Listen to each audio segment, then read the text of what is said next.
All right, greetings everyone. It's Mrs. Nelson back in my classroom wanting to familiarize you with a tool called Flocabulary. So if you already know a little bit about Flocabulary, that's awesome, but basically you get to wrap some stuff out, take some quizzes, build your own music. It has a lot of interesting tools in it. And rather than tracking each one of you, we'll be using Flocab to enrich our understanding and to allow you the opportunity to really jive with the music. The goal here is to show you how to log into Flocabulary with our universal logon. We all have the same one. So if you type Flocabulary into a Google search, it will pop up just like this, and you're going to click log in. So anytime you get to a different screen, you definitely want to log in. And we have a universal Nelson 9385 username, and cat3612 is the password.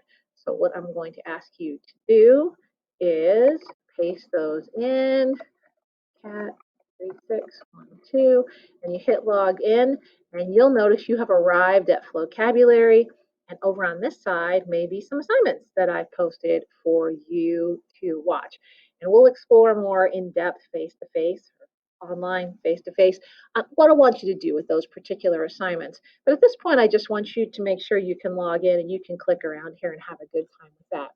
Another way to log in, you may end up at this screen if you do flocabulary.com. And so if you get this big purple screen and you're saying to yourself, well, where do I go? Do I start a free trial? Do I start as a student? What am I doing? You're logging in. So the exact same thing. You want to go to this login screen, just like we did the last time, and you want to enter those username, that username, Nelson9385, and the password cat3612. And that'll get us started on Flocabulary. The first one we do, we'll probably do together, but you still need this essential login information. Hopefully that video has taught you how to get to Flocabulary in a couple of different ways.